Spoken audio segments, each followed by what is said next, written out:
يا كبيرنا، كبير البلد، يا كبير البلد، ما بتنتبه لي؟ عزاء جبت لك اللي هتدور عليه. والله والله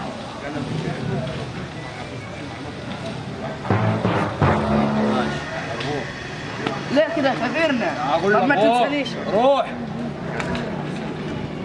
الو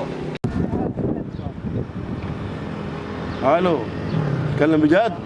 مش هيطلع عليه النهار. ماشي انا جايلك.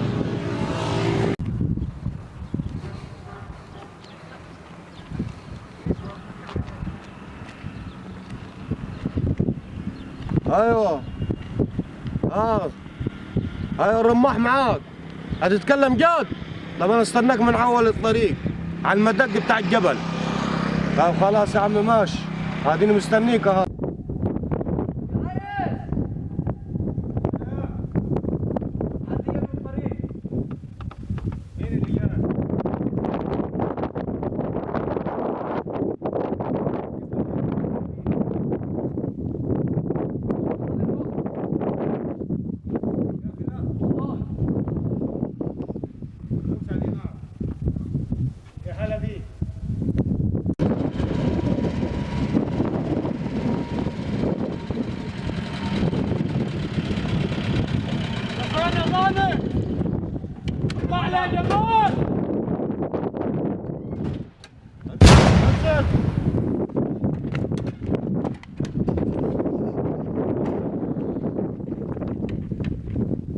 انت فين يا غالي؟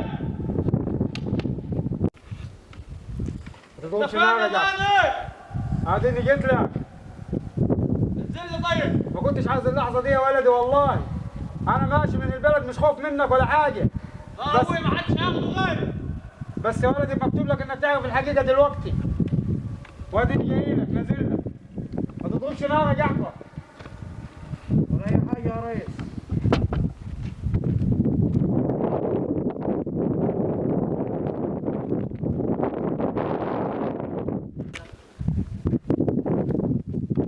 تعال انزل لي. نزلت لك يا ولدي. تعال. بس نزلت عشان اقول لك الحقيقه.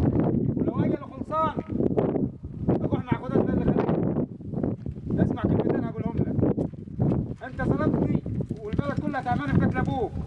بس اللي يعرف الحقيقه عمك بهلول اللي جاي معاه. هو صالحك لكن هو مش عايز يقول الحق. تعرف الحقيقة عم بهلول؟ مالي؟ وانت كله مين اللي قتل ابوك؟ قتل ابوك؟ انت يا ضل. انا اللي قتلت ابوك. ترى ابوي ما حدش هياخده غيري. اتاكد مين اللي قتل ابوك. بص وانا مش خايف من الموت يا ولدي. بعد سلاحي نزل سلاحك يا جعفر. لو قسمنا اموت على ايدك ما يزعلنيش.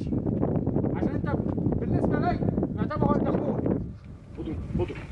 اضرب خد ضرب ابوك. خد هتندم. خد ضرب ابوك. هتندم يا ولد. خد ضرب ابوك. هتندم. اخلص منه اخلص منه. خد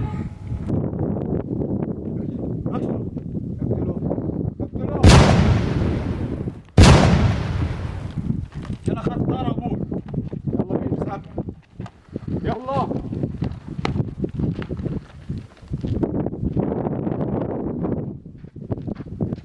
يا ابوي، الواحد حاسس انه همه ونزاع.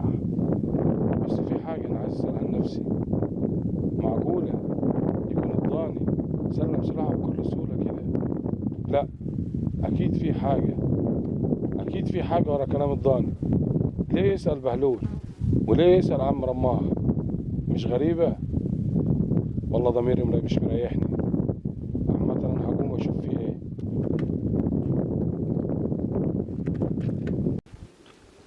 ادي وقفنا العربية. يا حج بهلول فينك؟ اديني واقف لك انا. يلا هذا ماشي. يعني انت شايفني على كده؟ شايفك انا جاي لك. طب يلا تعال. ماشي.